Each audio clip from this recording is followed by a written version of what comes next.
Pada malam hari Feni datang buah salon untuk potong rambut. Begitu dia masuk ke dalam ruangan, tukang cukur meminta Feni untuk menunggu sebentar. Mengatakan bahwa dirinya akan pergi menyiapkan alat potong rambut. Melihat pria itu pergi, Feni terlebih dulu meletakkan tasnya. Kemudian melepaskan bajunya. Karena tidak ada kerjaan, Feni mulai mengamati dekorasi salon itu. Lalu dia duduk.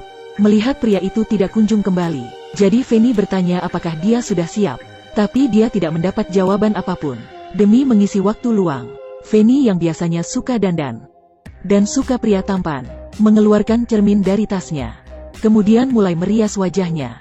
Dan di saat itu juga, pria itu berjalan keluar. Dia tidak membawa alat cukur di tangannya, melainkan berjalan ke belakang Feni. Kemudian meletakkan tangannya di bahu Feni. Feni yang merasakan ada orang yang menyentuhnya, baru saja ingin berpaling. Kemudian pria itu justru berkata pada Feni agar dia tidak bergerak. Dan tak disangka Feni benar-benar menurutinya. Dia tidak bergerak sedikitpun. Kemudian, pria itu mulai memegang muka Feni. Detik selanjutnya dia juga memeluk Feni. Dan selanjutnya melakukan tindakan yang lebih mesra padanya. Mungkin karena pria ini sedikit tampan. Jadi dalam menghadapi sikap pria ini, meskipun ekspresi Feni kelihatan sedikit tidak terbiasa, tapi dia justru tidak melakukan perlawanan. Dan yang tidak terpikir oleh Feni adalah, pria ini mengeluarkan tali yang telah disiapkannya. Dan ketika Feni tidak memperhatikan, dia mengikat kedua tangan Feni. Feni yang baru saja merasakan kejanggalan ingin melawan. Tapi semuanya telah telat. Detik selanjutnya, mulut Feni juga disegel dengan lakban. Melihat itu Feni berjuang berdiri, kemudian berlari ke arah pintu. Dan pria itu menangkapnya dengan mudah. Lalu mendorong Feni ke dalam gudang salon. Kemudian dia perlahan mendekati Feni. Melihat tukang cukur yang tatapannya sangat tajam, Feni yang kedua tangannya terikat sangat ketakutan. Tapi dia tidak ada cara untuk melarikan diri. Kemudian pria itu mendorongnya ke atas meja. Untuk menghindari Feni melarikan diri, pria ini juga akan mengikat kedua kakinya. Dan di saat itu juga, bel di luar toko berdering. Melalui kamera pengawas yang dipasang di luar, pria melihat yang memencet bel adalah seorang polisi. Melihat itu adalah polisi. Pria ini sedikit panik. Kemudian dia berjalan keluar untuk bertemu polisi.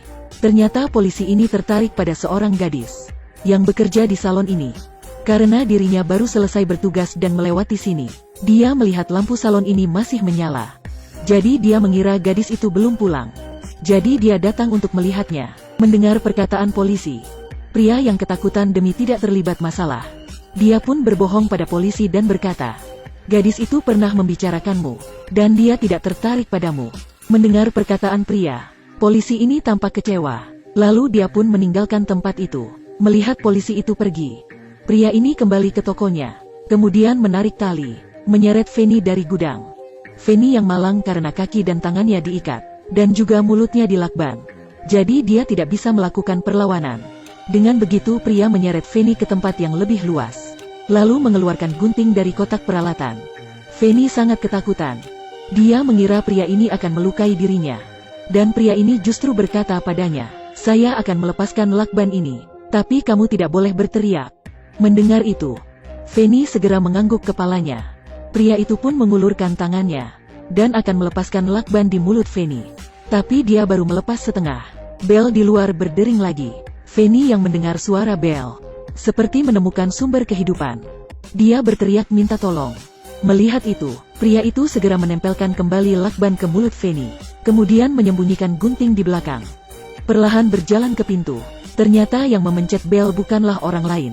Dia adalah orang yang melihat ketika Feni ditangkap, dan mendengar percakapan pria dengan polisi. Setelah membuka pintu, gadis ini berkata bahwa dia ingin menggunting rambut, dan pria ini menyuruhnya agar datang kembali besok. Tapi gadis ini tidak menyerah. Kemudian dia berkata pada pria bahwa dia sedang buru-buru, hanya perlu diperbaiki sedikit saja. Dengan begitu pria membawa gadis ke dalam toko. Kemudian menggunting rambut gadis ini dengan serius.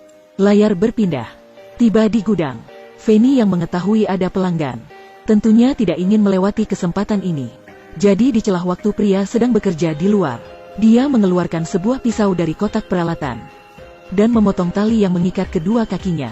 Setelah kakinya terlepas, dia kemudian melepaskan sepatunya, dan mengeluarkan kakinya dari tangannya yang terikat.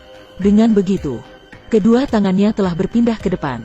Dan pada saat ini, Fanny justru tidak memilih untuk memikirkan cara terlebih dahulu agar melepaskan ikatan di tangannya, melainkan melepaskan lakban di mulutnya dan berteriak minta tolong.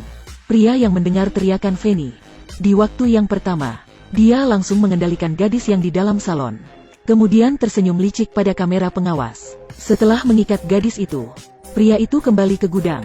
Begitu dia tiba di gudang, dia mendapati Fanny telah hilang. Tapi dia yakin Fanny tidak mungkin bisa melarikan diri.